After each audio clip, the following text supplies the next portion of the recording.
Živijo, lepo pozdravljeni v podcastu Kompas, ker sodobni čas od nas zahteva ves čas, da smo odzivni in hkrati nudi zelo malo časa za ustrezen razmislek, je naslov tokratnega podcasta Razsodnost med hrupom časa. Z nami je gost, ki je desetletja deloval tam, kjer so mirna presoja, odgovornost in pa modrost ključni za odločitve. Pogovarjali se bomo o današnji družbi, politiki, o iskanju dialoga in pa tudi o morali in etiki. Z nami je gost, ki je deloval kot pravnik, diplomat, veleposlanik, bil je veleposlanik v času Jugoslavije v Indiji in Nepalu, potem kasneje kot prvi veleposlanik samostojne Slovenije v ZDA, pa tudi v Mehiki. Bil je ustavni sodnik, kasneje tudi predsednik Ustavnega sodišča Republike Slovenije. Dr. Ernest Petrič, najlepša hvala, da ste si vzeli čas in se nam pridružili danes tukaj. Hvala tudi vam za vabilo. Vedno sem vesel, če me povabijo študentje, nekoč sem bil sam študent. Ob tem se vedno spominjam svojih takratnih časov, kar je po svoje lepo, ko prideš do mojih let. Z eno besedo, vesel sem, da ste me povabili in se dobro počutim. Hvala lepa. Mi smo tudi veseli, da ste z nami. Če gremo k uvodu oziroma če začnemo tale pogovor, vi ste kljub upokojitvi pred nekaj leti še vedno zelo delovno aktivni, spremljate dogajanje doma in po svetu. Kaj vam predvsem v zadnjem času zapolnjuje misli? Glejte, v zadnjem času se večkrat spominjam na ta lok mojega življenja, ne, od tistih časov, ko sem bil vaših let, pa do danes. Ne. Svet se je strahotno spremenil v tem času. To se človek, če ne razmišlja o tem, sploh ne zave.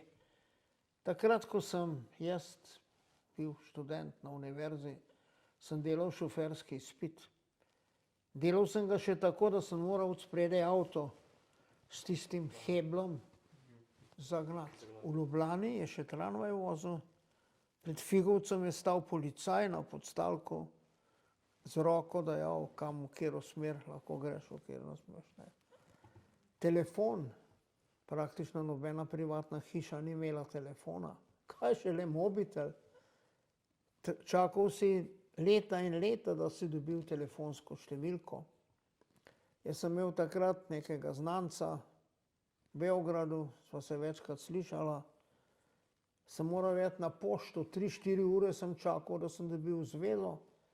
Ko me je poklicala telefonistka, Petrič, zvezo imate, kabina 3, sem do kabine 3 prišel, pa zveze več ni bilo in tako naprej. Veste to, ko človek takole gleda nazaj, je bil to en zanimiv čas. Ogromno se je zgodilo, človeštvo je napredovalo. Ampak zdaj bom povedal tisto, kar hočem povedati v tej zvezi. To je bil tudi en veličasten čas za mojo generacijo. Ne bom rekel, da so Slovenci od davnih časov sanjali o svoji državi. To je malo preveč. Pa zato niso mogli spati, ker niso imeli svojo državo. Živeli so v tistem času v okviru avstro-monarhije, avstro-ogrske monarhije. Ne. Ampak v moji generaciji, v moji časi, sam sem pri tem sodeloval, smo dobili svojo državo. Veličasten čas, a se vam ne zdi? Velik čas, pomemben. Srečen sem, da sem v tem času živel. In zdaj tudi naš pogovor bo šel verjetno v to smer, ne? Ko imam to v mislih, ta zgodovinski trenutek, ko smo dobili svojo usodo v svoje roke, končno, ne? Nastaja pa nek nov čas v svetu, to je pa, dragi prijatelji, čas vaše odgovornosti. Veliko odgovornosti boste nosili, kajti svet se strahotno hitro spreminja. V preteklosti se je običajno svet spreminjal po velikih krizah, da ne rečem vojnah. Velike vojne so bile uvod v velike družbene spremembe. Prva svetovna vojna, druga svetovna, Napoleonove vojne in tako naprej. 30-letna vojna v 17. stoletju in tako naprej. Milijoni mrtvih, da je prišlo do neke resne spremembe. Mi stopamo v svet, ki ga bo treba spremeniti, ki se spreminja in ga bo treba spremeniti. Upajmo, da bo to brez vojne, brez velike vojne, ki bi bila huda katastrofa, verjetno se v tem strinjamo. To je pa vaš čas. Kolega, to je pa čas, v katerem boste vi delovali in vesel sem, ko vidim, da ste angažirani, da vas zanima, kaj se v svetu okoli vas dogaja. Upam, da mi ne zamerite tale malce, kako bi rekel, uvod, s katerim hočem samo povedati mladim, vašim kolegom, starim, svet gre v globoke spremembe, ki so nujne. Upajmo, da bomo prišli do tega po mirni poti. Ja, vsi tako upamo. Ja, govorili ste že o odgovornosti in me zanima, kako ste v svoji karieri pri sprejemanju težkih odločitev, ki so imeli poj velike posledice tudi. Kaj je bil vaš tist notranji kompas, ki vas je usmerjal?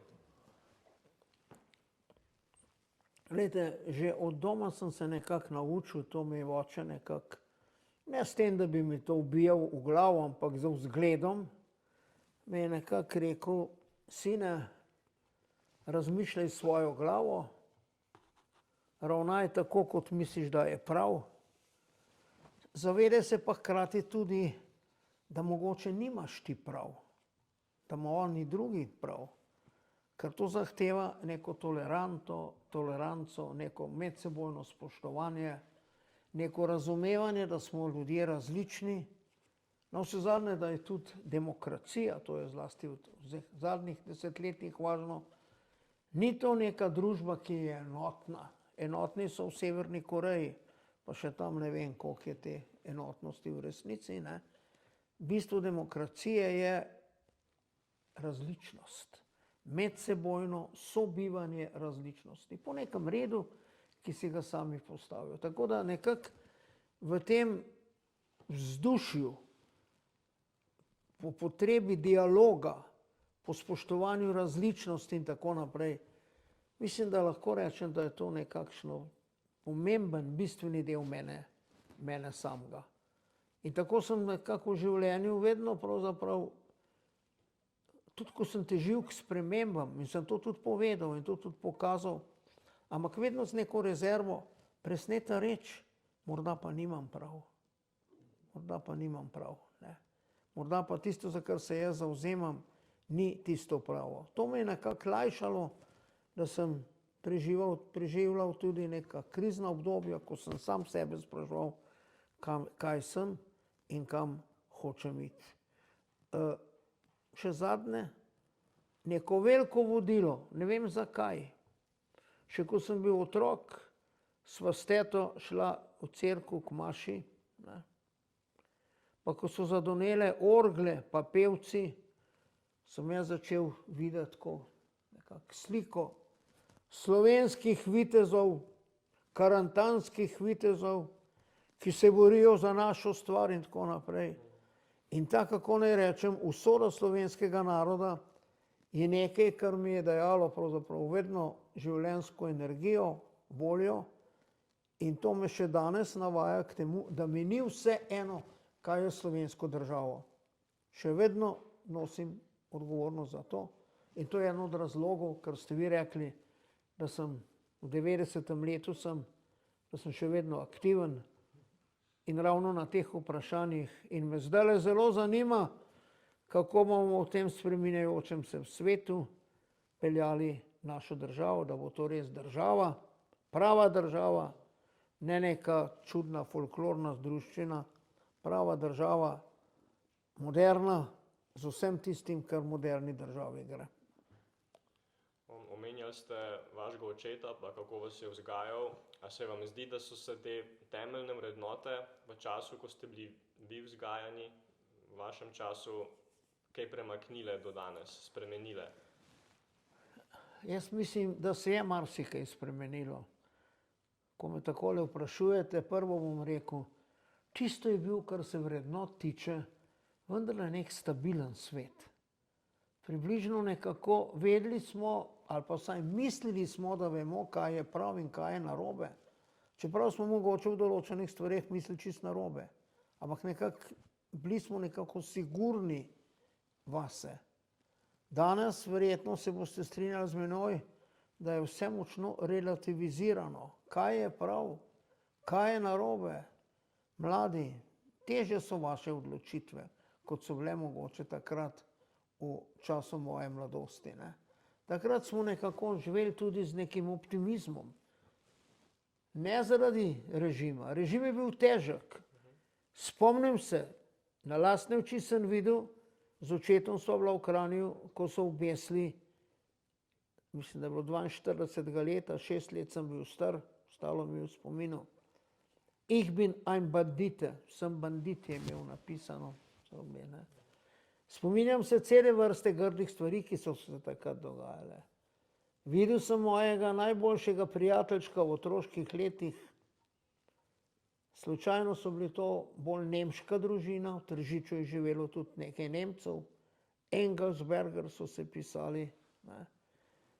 Kako so ga pospremili, v narekovaju, skupaj z njegovimi starši, na kamion, ki je odpeljal v izgnanstvo na Ljubelj, še sreča, da jih ni odpeljal kam drugam, na Teharje ali kaj podobnega. Ne.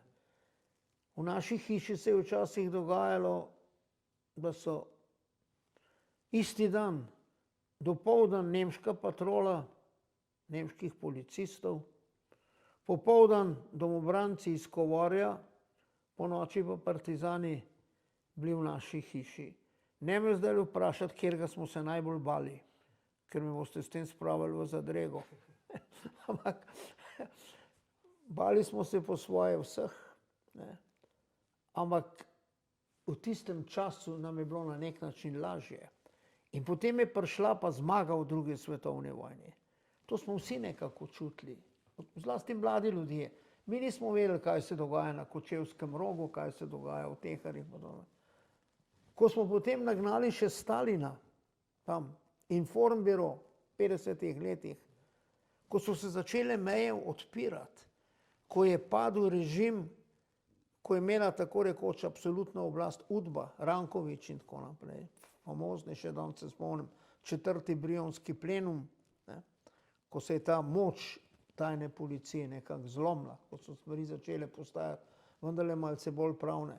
Skozi se nam je zdelo, da prihajajo boljši časi. To je za mladega človeka, se mi zdi zelo pomembno.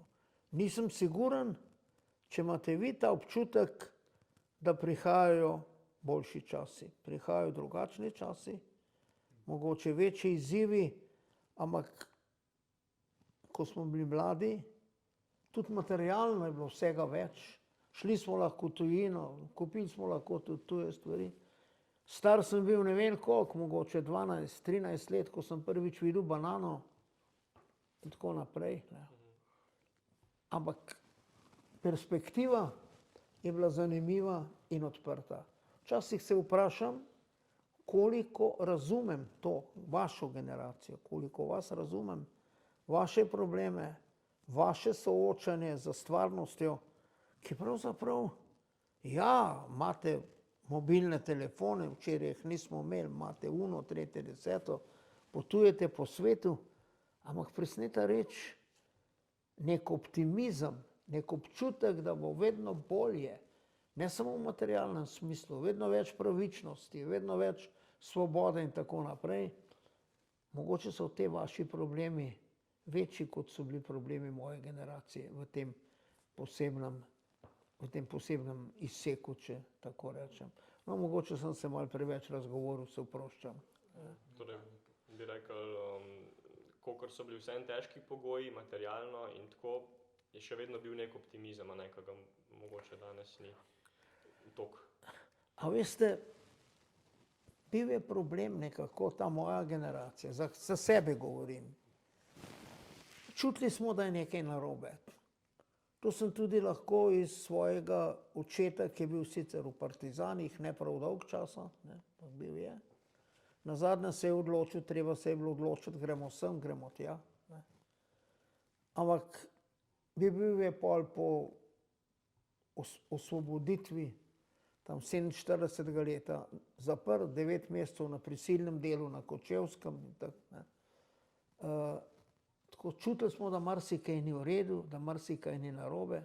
Na drugi strani smo čutili, da se stvari gredo nekako v pravo smer, da se počasi, to, kar sem ravnokar prej govoril, ne. Ampak počasi smo začeli nekako čutiti, ta moja generacija, da je nekako slepa ulica in potem smo začeli nekako iskati druga dodatna pota in tudi sam sem pol se še toliko bolj oprijel tistega, kar se mi zdelo, da je povezano z usodo slovenskega naroda. Takrat sem pisal knjigo o mednarodnem varstvu manjšin. Zakaj? Zato, ker me je zanimalo in sem čutil, da je treba dati podporo Slovencem na Koroškem, Štajerskem, v Italiji, v Trstu. Položaj teh manjšin takrat ni bil rožnat. Danes ni primerjave s tistim časom. Danes biti Slovenec na Koroškem ni težko. Takrat je bilo težko. Prvi članek, ki sem ga napisal v življenju, je bilo leta 1962 v naših razgledih o uporabi slovenščine kot učnega jezika v šolah na Koroškem. Potem kasneje me je ta problematika nekako držala, napisal sem to veliko knjigo, še danes jo nekateri zelo cenijo, je že toliko let od tega. Me je začela zanimati pravica do samoodločbe. Napisal sem knjigo o pravici naroda do samoodločbe z vizijo. Išla je v 80-ih letih, ne, začetku 80-ih let, z zavedanjem, da bivša država razpada, da je treba to na nek način teoretično utemeljiti. In vesel sem, da recimo v tisti znani nova revija številka 57, verjetno ste slišali za to, ne, ko piše moj prijatelj, je takrat pisal Peter Jambrek, o osamosvajanju Slovenije, se je v veliki meri opiral na moja stališča o samoodločbi. In to je bilo pomembno. Mi smo zakorakali v samoodločbo in v neodvisnost po pravni poti. Pravica do samoodločbe, plebiscit, temeljna listina, ustava in tako naprej. Nismo šli nekako za nekim terorističnim prizadevanjem v smeri neodvisnosti, mi smo šli po pravni poti. To se večkrat pozablja. To se tudi premalkrat poudari in reče. No in potem seveda smo dobili to našo državo, novo, treba jo je postaviti na noge, v glavnem smo jo postavili na noge, a smo res vse 4 temelje dobro podzidali, da vse čvrsto stoji in tako naprej. To boste presojali. Vi, če pa treba kaj popraviti, boste pa vi popravili. Če ne boste brez dela. Prej ste omenjali že malo politiko pa stare režime. Kako pa gledate danes na polariziranost današnje družbe? Kakšne so prednosti ali pa pomanjkljivosti levega ali pa desnega pogleda? Lahko govorimo o več ravneh polariziranosti. Na nek način je svet polariziran, svet kot tak, ne. Imamo na eni strani to našo zahodno demokracijo, zahodni svet, ki je bil tako rekoč še pred nekaj desetletji vzor človeštvu. S komerkoli sem govoril od mladih intelektualcev, mojih vrstnikov in tako naprej, v Afriki, Aziji. Zahod je bil nekakšen vzor. Danes se je to močno spremenilo. Danes je svet postal večpolen, polariziran tudi v tem pogledu. To je ena vrsta, bi rekel, disonance, ne. En del sveta gleda kitajsko. Razvoj, model, hitre vlake, nebotičnike, ma kakšne človekove pravice, ma kaj pa je to sploh ustavno sodišče, ga nimajo in tako naprej. Sindikalne pravice, večstrankarski sistem in tako naprej, ne. Svet je na nek način na nekem razpotju, ko se uveljavljajo kot čisto uspešne nekatere države, ki so v svojem bistvu avtoritarne. V svojem bistvu so avtoritarne. Nimajo z našim modelom, kakršen je nastajal, tudi po zaslugi, če hočete, krščanske tradicije od davnih časov, ne, kot ta zahodni svet, kjer je v ospredju človek, naj bi bil, njegove pravice, njegovo dostojanstvo in tako naprej. To je resen problem. Če bi človek rekel, na kateri strani je večina, bi težko rekel, da je večina na strani tistega sveta, kot ga mi vidimo. Morda. Verjetno lahko trdimo, da je to bodočnost sveta. Ampak predno bo to nekako obče uveljavljeno, in to je veliko razočaranje našega časa.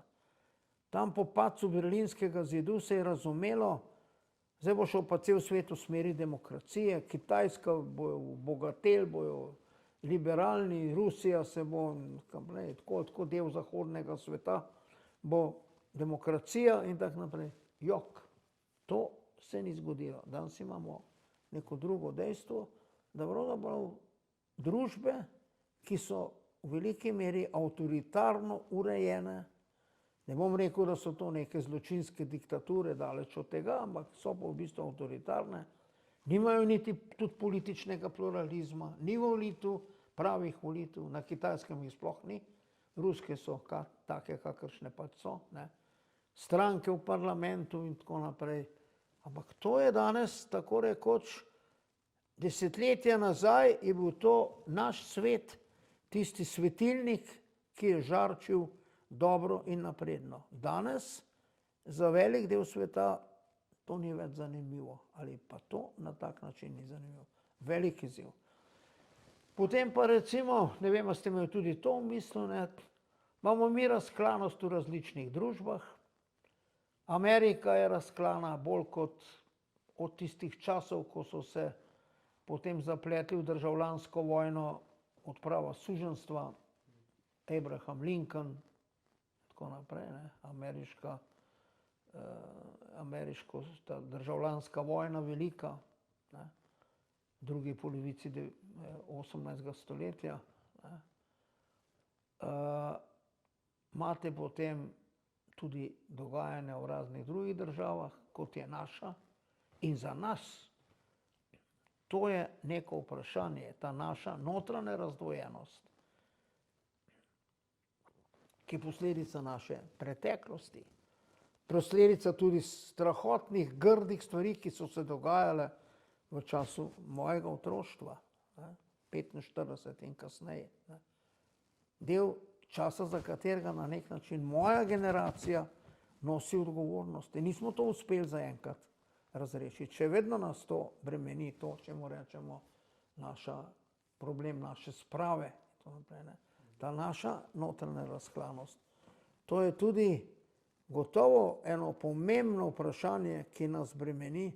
Jaz sem upal leta nazaj, ko so se začele pred menoj odpirati ta vprašanja, poboji, konec druge svetovne vojne, Koroška, Kočevska, Teharje in tako naprej, da bomo to v času moje generacije nekako uspeli razrešiti na nek dostojen način. Izgleda, da se bom poslovil, brez da bi to dočakal. Nisem več optimist. Kako bi se mogoče tega morali lotiti, da bi pravzaprav predvsem z soočanjem z resnico, kaj se je dejansko dogajalo, ne za nekimi naprej izpostavljenimi resnicami, ne, kdo je bil zločinec, kdo je bil to, kdo je bil uno, tretje, četrto in tako naprej, ta dialog tako ponesrečeno, kot ga vodimo. Upal sem, zdaj pa ne več, da bom dočakal zaključek te zgodbe. Zdaj bom to dočakal, včasih v šali rečem, da sem si rezerviral pri Svetem Petru dober daljnogled in bom mogoče od tam opazoval, kako bo vaša generacija to rešila. Kako pa v tej konkretni situaciji ta slovenska razklanost dogajanje med drugo svetovno vojno, pa potem, kje vidite, da bi lahko bila rešitev iz tega? Neki dialog, ki bi ga bilo treba voditi na visoki ravni, ali kakšen nasvet? Jaz mislim, da in s tem ne boste verjeli, ampak sem se nekaj ukvarjal, ker sem nekaj pomagal svojim prijateljem v vladi Šrilanke. Oni so imeli 28 let državljanske vojne. Tamilsko gibanje nekako malo za neodvisnost Tamilov, Singalezi, ki so imeli dejansko oblast tam. To je trajalo dolgo. Nazadnje je celo Rajiv Gandhi, predsednik vlade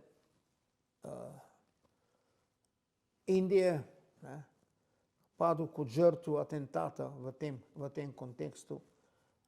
Njega niso ubili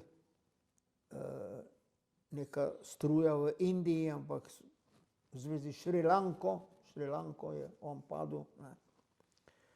Kakorkoli že, tam in zelo pozorno sem opazoval tudi delo nekega državnika, ki mislim, da je bil eden največjih državnikov prejšnjega stoletja, Nelson Mandela, ki sem ga imel priliko spoznati v času, ko sem bil veleposlanik v Indiji, bivše države, poslušati nek njegov govor, takrat, ko je prišel iz tistega Ruben Island, iz tistega otoka, kjer je bil blizu 30 let zaprt, in je imel govor na neki svečanosti v Indiji, prva njegova pot v tujino, potem, ko je prišel iz tistega zapora. To je bilo zame neko čudovito doživetje, kajti njegov pogled je bil 110% uprt samo v bodočnost. Govoril je o bodoči družbi Južne Afrike, rasno, nevtralni, beli, črni in tako naprej. Žal se je Južna Afrika malce od tega odmaknila, ampak njegova vizija je bila taka, da je človek bil samo navdušen. Ta govor, kot je bil njegov tam pred auditorijem indijskim, nekako nisem slišal. Pričakoval sem malce obtožbe, ne, apartheid je naš skupni problem, ne bomo iskali zdaj na tej strani, na oni strani, tako naprej. Mi pri nas, se mi zdi, da smo to našo zgodbo prvič zavozili, ker smo mislili naivno, da če se bosta dala veliki nadškof, zelo ga cenim, Šuster, in predsednik naše države, prvi predsednik naše države, Milan Kučan, roko, bo vse urejeno in pozabljeno. Ne gre tako. Ni se dalo vse pokriti pod preprogo, ta problem je tukaj, nas mori. Predvsem, ker se pravzaprav nismo soočili z resnico. Kaj se je res dogajalo? Manj obtoževanja, kdo je izdajalec, kdo je komunistični morilec in tako naprej. Tega bi se morali naši politični liderji vzdržati. Oni bi morali pri svojem delovanju pravzaprav jeti te na slavnost onih. In obratno, ne se na nek način izogibati, ne na nek način negovati in ohranjati to našo razcepljenost, razdvojenost okoli te naše skupne tragedije. To se nam je zgodilo. In tako se capljamo. In tudi glede tega se mi zdi, da čas prehitro teče. Rad bi videl, da bi kje v Sloveniji stal še kakšen spomenik žrtvam druge svetovne vojne in vseh teh dogajanj, ne glede na to, na kateri strani so bili, da bi pravzaprav slišal na kakšnem govoru, predvsem mislim tu na zmagovalce, ker zmagovalec mora biti širokosrčen, ne tisti, ki je bil poražen in je ceno visoko že tako ali tako plačal, rekel, vse to so naši ljudje, zaslužijo si svoj grob. zaslužijo si dostojen pokop. To bi rad slišal od recimo levih, od desnih pa tudi. Ni bilo vse narobe, kar je iz tega išlo. Navsezadnje večina Slovencev je šlo v gozdove takrat boriti se zoper okupatorja. Ne. Manjšina je bila tistih, ki so vedeli, kaj to pomeni in so imeli pred očmi predvsem prevzem oblasti. Tako da ta dvosmeren proces, ne vem, koliko ste vi s temi rečmi sploh obremenjeni. Jaz sem po svoje presenečen, koliko je ta problematika konca druge svetovne vojne za Slovenijo, na Slovenskem, ta naš razkol, koliko je to sploh aktualno med mladimi ljudmi. Jaz sem že davno mislil, da bo to s časom zginilo, pa presneta reč ne zgine. Mogoče mi vi lahko pojasnite, zakaj to ne zgine. Da še vedno obstaja ta razklanost, ja. Ampak ne vem pa tudi jaz, kaj je vzrok tega, zakaj to še vedno živi. Ali je to samo zlorabljanje tega? Sam mislim, da je v veliki meri kriv napačen pristop. Treba bi se bilo pošteno pogovoriti, kaj se je dogajalo. Tudi če osebno gledam, če bi recimo v tistem divjem času ubili mojega očeta in matera, bi hotel predvsem vedeti, zakaj. Sta bila res izdajalca, ali ne vem, sta storila ne vem kakšno stvar, ne, resnico. Potem bi se mogoče lahko s tem sprijaznil. Če to ne vem in še vedno kaže ali je videti, da sta bila ubita, da bi bila ubita samo zato, ker sta razmišljala drugače, ker sta nekako videla svet drugače in tako naprej, ne, je to zločin. In bi težko, jaz, mogoče moji vnuki, ja, jaz pa težko oprostil, da se jima to zgodilo, kar se jima zgodilo. Pazite, zakaj to pravim? V Južni Afriki, ko so se soočali z posledicami apartheida in tega, so ustanovili komisijo posebno, ki je imela pa zanimivo ime, Truth and Reconciliation, resnica in sprava. Prvo resnica, isto na Šrilanki, isto tam. Pogledati, kaj je bilo, kdo je bilo, mi pa nobenega nismo našli, ki bi bil za to kriv in obsojen. Nobenega. To je stano. In tudi včasih niti ne vemo, zakaj, čemu, kaj je bil razlog za to, da se je nekaj zgodilo. In tako nekako cepljamo ta mali slovenski narod, ko bi moral združevati vse svoje sile, če hočemo imeti svojo državo in jo na ustrezen način voditi, usmerjati, urejati vse. 2 milijona nas je, hočemo imeti pa vse. Od tajne policije do nacionalnega gledališča, od univerz, vse hočemo imeti. Ne? In je prav, da imamo, da smo država v pravem pomenu besede, ne? Da imamo vse kvalitetno, po možnosti dobro, ampak hkrati smo pa še ta majhna vsota, ker nas je razklani, razdvojeni. Težko je in človek si reče včasih klobuk dol, da sploh uravnavamo naše probleme tako, kot jih uravnavamo. Kljub temu, da ne moramo rešiti te situacije tukaj zdaj, so že te pogovori verjetno en dober prispevek k temu, da bi enkrat to uredili v prihodnosti. Jaz mislim, da taki pogovori, mislite tudi tale, kot je naš današnji, so stvar v pravo smer. O tem se je treba pogovarjati. Jaz bi svetoval našim političnim voditeljem, desnim, presneta reč, naj gredo na kakšno proslavo, kjer se res proslavlja nek spopad partizanov s tujimi okupatorji. Obratno bi tudi recimo rad videl na Ravni gori tiger, pa še razne druge stvari, predstavnike, bom rekel, leve politične opcije in usmeritve pri nas.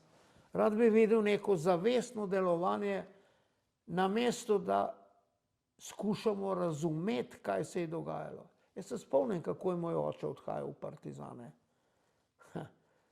3-krat ali pa še večkrat, ali pa 3-krat, je oblekel pumparce, gojzarce, klobuk, bundo in tako naprej. Pa je mama zajokala, pa je rekel, bom šel pa konc tedna, pa je malo odložil, nazadnje je šel. Ne. To so bili težki izzivi za ljudi, kam je, vse je bilo. Marsikaj se je dogajalo, marsikaj se je govorilo, marsikaj se je vedelo. Ne. Tudi narodno-osvobodilna borba ni delala nič v rokah, narobe. Ne bom govoril o tem, grde stvari so se dogajale. Tudi obratno so se grde stvari dogajale. In danes bi morali zavestno delovati, ne da pijemo otroci izdajalcev ali pa otroci komunističnih zločincev in tako naprej, ampak si na nek način prizadevati, voditi nek dialog, mogoče celo organizirati skupna srečanja, izkazati neko priznanje. Jaz sem se, bele bom nekaj povedal, kar mogoče, no, bom rekel. Jaz sem se zelo prizadeval za to, da bi nekdo sprejel na visoki državni ravni tiste otroke, ki so svoje otroštvo preživljali na tistem... Petriček. Kako? Petriček. Tako je, ja. Na tem gradu in tako naprej. Par sem jih poznal, še danes nekateri ne vejo, kje so pokopani njihovi starši, tako naprej. Meni se zdi, da bi bilo lepo, če bi naša predsednica države sprejela, saj jih ni veliko, in jim tam rekla, žal nam je, da ste v življenju marsikaj pretrpeli, ampak tudi vi ste del naše skupnosti. To vam želim povedati. Zdaj, ko ste že stari v letih, mogoče bi vam bilo treba reči to prej, ampak tudi vi ste del slovenskega naroda, del naše skupnosti, del našega občestva. No in zdaj se vračam na tisto, kar ste vi rekli, ne, da v to smer bi morala iti prizadevanja, recimo na obeh straneh, da bi to mogoče moji vnuki, imam že enega pravnuka, ta drugi je pa na poti, da se rodi, mogoče bo punčka, ne. Maja naj bi pogledala na ta zanimivi svet, ne. Da bodo vsaj oni razbremenjeni tega bremena, ki nas na nek način duši. Tudi sam, pogledajte, včasih slišim Romi, Cigani, poboj v Iški, gotovo ste slišali za to. Marsikje po Beli krajini so bili ubiti tudi otroci, pa si mislim,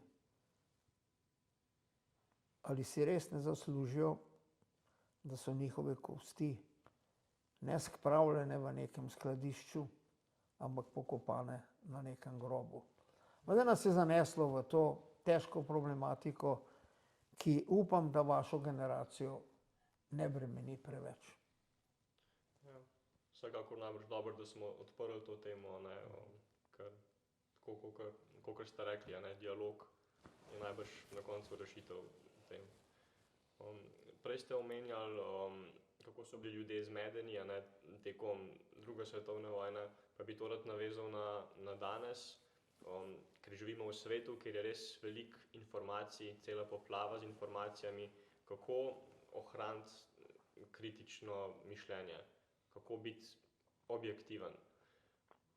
Ker smo ves čas pod vplivom nekih medijev ali pa kogarkoli. Kako si vi s tem pomagate? Jaz imam tu pravzaprav neko težavo. A veste, živimo zdaj v zadnjih nekaj let, mogoče 20 let, v enem času, ko je vse relativno, ko pravzaprav nekih sider ni, ko nekako v imenu recimo svobode govora, za katero sem se vedno zavzemal in se še zavzemam, ampak v imenu svobode govora je pravzaprav zdaj vse nekakšna resnica. Včasih protinaravna. Mogoče sem jaz po naravi konzervativen, leta so tu, star sem, ne. Ampak določene stvari enostavno težko sprejmem, ker so do te mere absurdne, da do njih sploh stališča zavzeti sploh ne morem, ne. Zadnje čase je bila neka mala debata nekje, ne, v zvezi z nekimi pravnimi akti. Ali je treba zapisati, da samo ženske lahko rodijo otroka? Valjda. A je treba to kam zapisati? Saj to je samo po sebi, izhajajoč iz narave, jasno in tako naprej, ne. Da ženska pač otroka ne more roditi, otroka ne more imeti, ne. Hočem povedati, ne zavidam vam te svobode, da se vse postavi pod vprašaj in rečeš to, rečeš ono, kar nima recimo blage veze z realnostjo, z izkušnjo človeštva, z naravo, če hočete, nekimi naravnimi zakonitostmi. Kam to pelje? Jaz vendarle pričakujem, da se bo ta trend, ki smo bili priča v zadnjih 20 letih, ko se vse postavlja pod vprašaj, ne samo ureditev družbe, to je treba stalno postavljati vprašaj, gotovo. Ne samo recimo določena področja znanosti in tako naprej, ne. Ampak nekatere stvari so pa pač take, kot so. In jih je težko zanikati ali pa težko pravzaprav se obnašati, kot da jih ne vidiš, ne.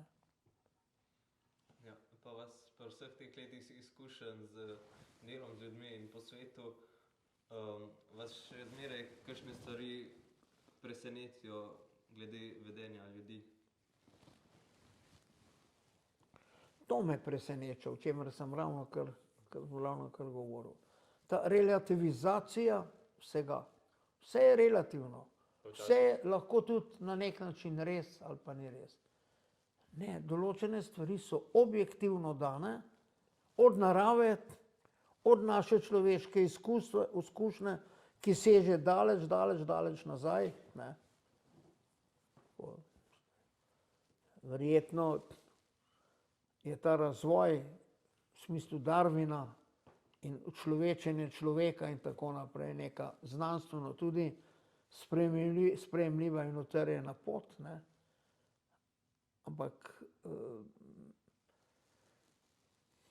tudi so nekatere stvari take, to vedno bolj prihajam do tega na stara leta, da se pravzaprav nima smisla spraševati o določenih stvareh, ker jih ne razumemo in jih še dolgo ne bomo razumeli.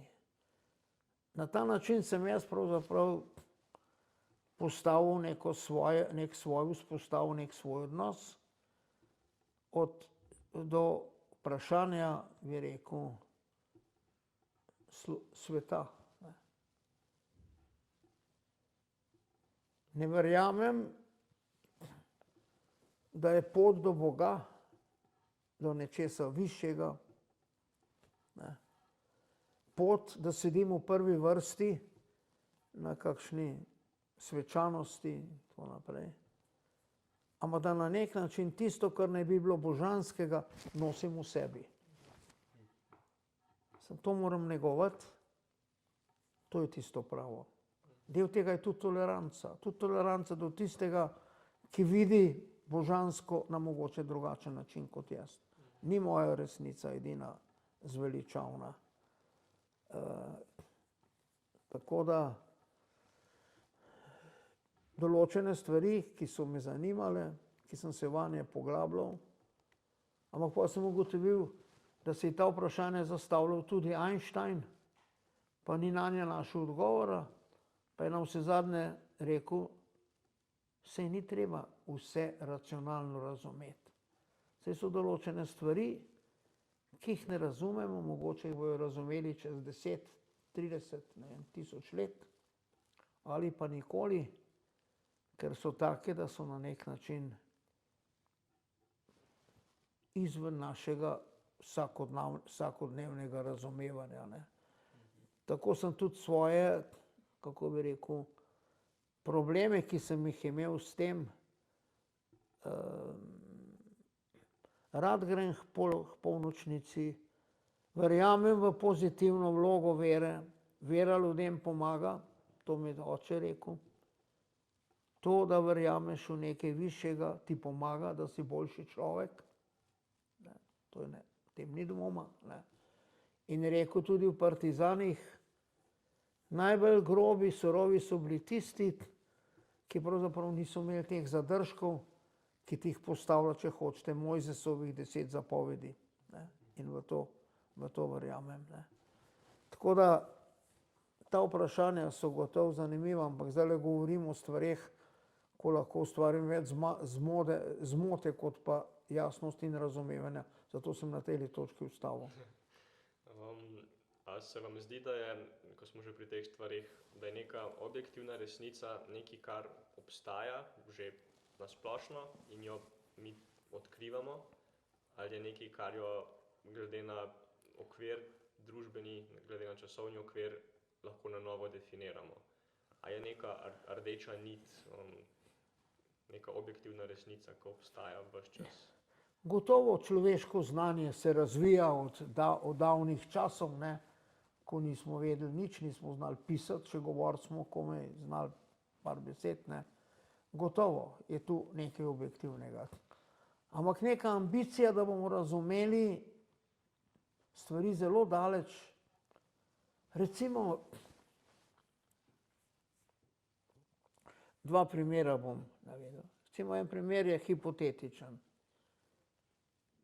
Menda so na začetku bile neke bakterije, pravi znanost, ne. Ne verski nauk, čeprav na poetičen način pove verski nauk isto, na vse zadnje, na nek poetičen način. Ne. Ko so se te stvari zapisale v velike knjige, ne samo v našo staro in novo zavezo, Sveto pismo, ampak tudi indijske velike knjige. Ko sem bil v Indiji, me je to zelo zanimalo, sem malo tudi bral te reči. Pa Koran, ki je na nek način neka podizdaja naših verskih knjig. Ne. Pa tudi Kitajci nimajo prav veliko tega, ampak nekaj imajo. Ko to gledaš, ta razvoj, gotovo nek razvoj tukaj je. Drugače se gleda na zgodovino vere, naše vere, ne, kot so gledali predniki pred 10 000 leti. Ali pa potem, ko so Biblijo že imeli rimski kristjani v rimskem cesarstvu in tako naprej. Ne. Ampak a je res treba hoteti, da bomo vse racionalno razumeli? Kar se mene tiče, sem se od te ambicije poslovil. A moram res vse razumeti? A moram res razumeti, kako je od tistih bakterij, ki so baje bile začetek življenja na našem planetu, do danes, ne, potekalo racionalno in tako naprej? Prej sem Einsteina omenjal. Ne. Se ni treba vse racionalno razumeti. Ne. No, zdaj bom ta drugi primer, ki sem ga prej najavil. Vi ste tudi nekaj napisali tam, nekaj transcendentnega, če nekaj je bilo. Ne. Večkrat se spomnim na dan, uro, ko je umrla moja mama.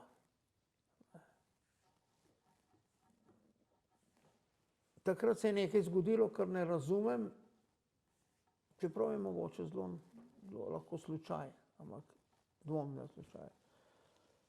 Mene je poklical moj prijatelj, takrat je bil direktor vojne bolnice, v kateri je ona bila v Ljubljani, tam na Kodeljevem. Ne. Ernest, mamo bomo poslali domov, naj umre doma, upanja ni nobenega, stvar je taka. Ne. No in sem rekel, kdaj jo boste poslali, dam. Je rekel, ja, še danes. No.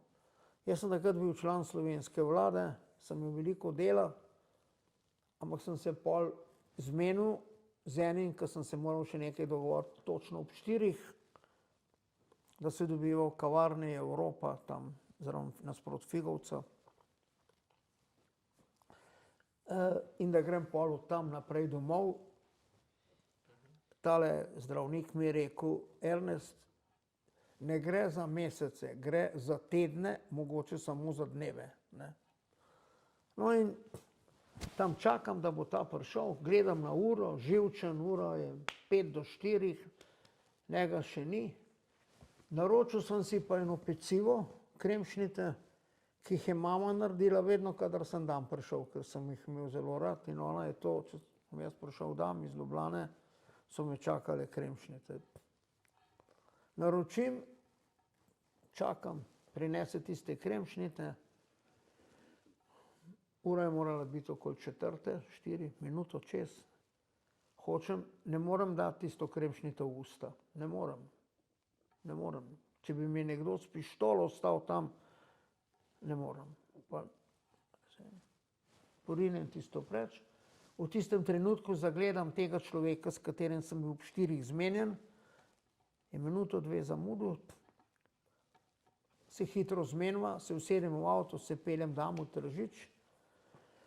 Doma soseda joka pred hišo, pravi, oče je šel, zmeden je bil, je šel se, star je že bil zmeden, na občino pa k župniku pogovarjati, ne, mama je umrla. Je rekla in sem rekel, kdaj pa je to bilo? Je rekla, ob 4. Jaz pa takrat, ko sem pogledal, ki je tisti človek prišel, je bilo pa 4, 2 minute. Ne. In pravi, zadnjo, kar je rekla, ona je bila pri njej, ne, je rekla, meni so rekli doma, Nesti, Ernest, Nesti. Nestija bi še rada videla, pa je pa umrla. Ne.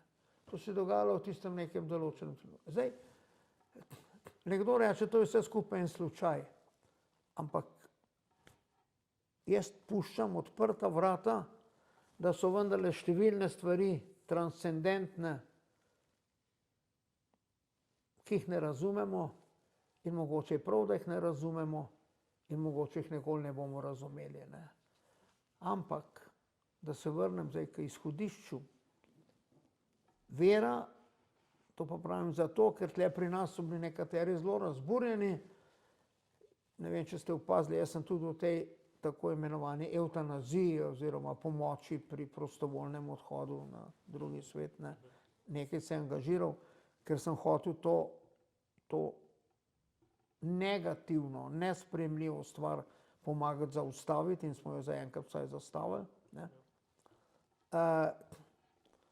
Da pravzaprav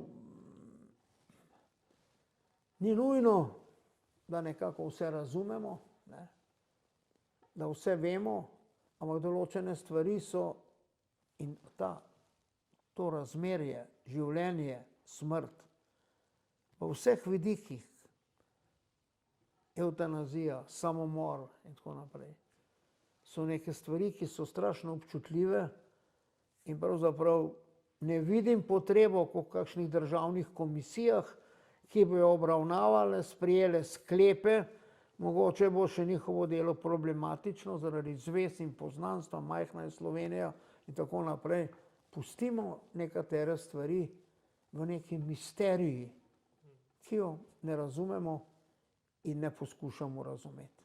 S tem že malce odgovarjam na tisto vaše zadnje vprašanje, ki ste mi ga napisali, odnos do božanskega, ne. Ampak mogoče o tem še rečemo kasneje kakšno besedo, če bomo imeli čas. Ja, kaj pa se za vas zdi, oziroma kaj vam pomeni dobro in izpolnjeno življenje? to sem tudi se zamislil, ko sem prebral to vaše vprašanje. Moje življenje je bilo v redu.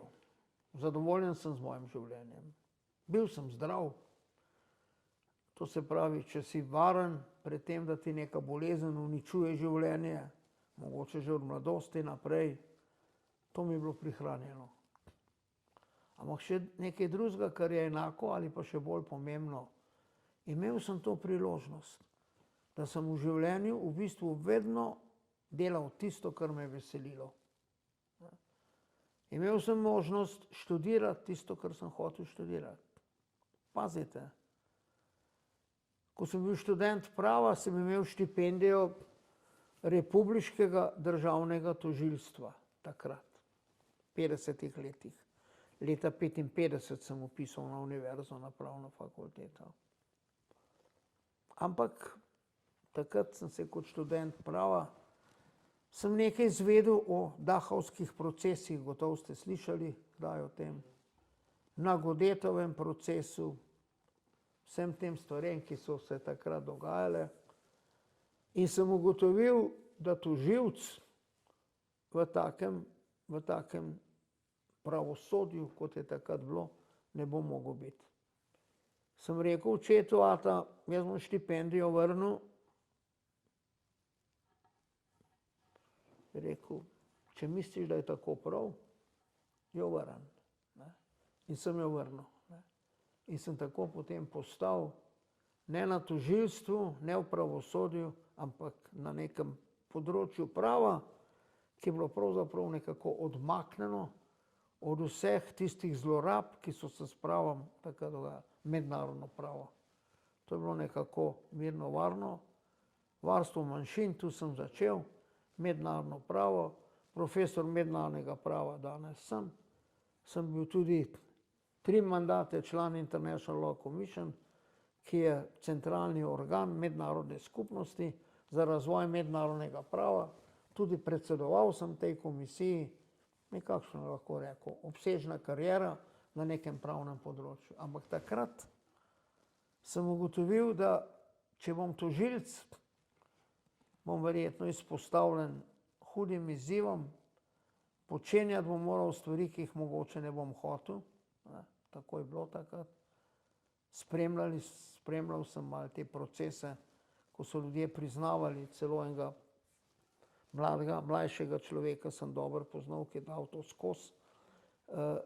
No, kot odgovor, izpolnjeno življenje, počel sem v življenju v bistvu tisto, kar sem hotel. Mislim, da tudi nisem naredil nobene napake, hude, majhnih veliko, hude napake nobene, da sem vzgojil svoje otroke v poštene, delovne ljudi, uspešne, da sem pravzaprav se znal tudi na ustrezen način opredeliti, tudi takrat včasih, ko se opredeliti ni bilo lahko, pa naj si gre za našo pot v osamosvojitev ali pa za ureditev teh nekaterih drugih vprašanj, ki so še pred nami. Žal ne, bo to, kar smo se pogovarjali, sprava in te reči moralo malo počakati na vas. Hvala za ta odgovor. Ja, tako počasi bi se tudi približali koncu, pa če imate za zaključek še kakšno misel, ki bi radi delili z nami, našimi poslušalci. Karkoli, če bi karkoli radi povedali. Tole bom rekel. Večkrat slišim, moramo biti enotni. Lepo je, če bi bili enotni, ampak baje so v Severni Koreji neverjetno enotni vsi. Pa ne vem, če je ravno lepo. Mnogi bežijo od tam, tvegajo življenje, ni lahko pobegniti iz Severne Koreje. Torej, enotnost zaželjena, ampak realnost, človeška realnost je, da smo različni, da imamo različne poglede. Ampak nekje v osnovi smo pa vsi ljudje.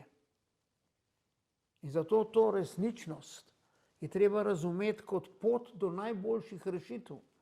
Ker vidimo nek problem, kako bomo, ne vem, uredili neko stvar. Je sijajno, da mi trije se usedemo, pa se dogovorimo, čeprav imamo različne poglede, pa skušamo iskati najboljšo rešitev. Ne. Ta fama, moramo biti enotni, je kontraproduktivna. Smo različni, bodimo različni, ampak pogovarjajmo se, spoštujmo se, razumimo tisto, kar sem prej že mislim, da rekel, da morda nimam jaz prav, da morda oni prav, ki trdi nekaj čisto drugega. Zagovarjamo svojo stvar, ampak z neko toleranco. Ne vem, mogoče sem malo deformiran tudi od tujih političnih okoliščin, ampak se spomnim v ameriškem kongresu, par kongresmanov, dva demokrata, dva, lahko bi jih imenoval, recimo Dol, Lugar, pa tako naprej. Gor, recimo, bil takrat še član senata. Ampak po pogovoru smo se usedeli skupaj, popili nekaj skupaj, pojedli nekaj skupaj, si povedali kakšno šalo in tako naprej. Tule pri nas, ne, pa vidim, da par dni nazaj, mislim, da je tu odgovornost vedno na tistem, ki ima moč, ki ima oblast, da pristopi k onemu, ki ni na oblasti, pa reče: dober dan, živijo. Sam sem imel eno tako zanimivo malo zgodbico, ne, ko smo bili na RTV za tole pomoč pri prostovoljnem odhodu iz življenja. Ne. Pa je sedel tam nek naš zelo radikalen levi poslanec. Ne. Na začetku me je malo kislo, se mi zdi, gledal, pa jaz sem skušal to preseči in sem bil zelo vesel, ko smo si nazadnje dala roko in sem videl, da tudi on razume, da če hočemo živeti v nekem civiliziranem svetu, ne moramo eksistirati drug ob drugem tako, da se niti roko ne damo. Torej, toleranca, vera v dobro, vera v dobro. Tudi nič ni narobe, če se pri nas bi bolj izpostavljala vera kot taka, katoliška vera. Ona ti pomaga, da presežeš tiste trenutke, ko bi te lahko neslo daleč proč od dobrega. Hvala za vse te modre besede. Za naju je res privilegij, no, da se lahko pogovarjava v živo takole s strokovnjakom tazga kova. Mislim pa, da bojo tudi gledalci pa poslušalci tale pogovor videli kot dragocen. Tako da še enkrat hvala, no, da ste prišli. Ja, iskreno. Vesel sem, da smo se pogovarjali predvsem kot ljudje. Trije ljudje, različne generacije, različne izkušnje. Moj pogled nazaj, izkušnje, vaš pogled naprej, upanje. Upanje, da boste uresničili tisto, kar vi verjamete, da je prav. Hvala. Ja, še enkrat hvala. Hvala pa tudi vam, dragi gledalci in poslušalci, da ste bili z nami. Upam, da ste odnesli veliko dobrega iz tega podcasta in za še kaj takih vsebin nas spremljajte na YouTube kanalu in pa Instagram profilu, kjer bomo take stvari tudi objavljali. Hvala, pa se vidimo v naslednjem podcastu.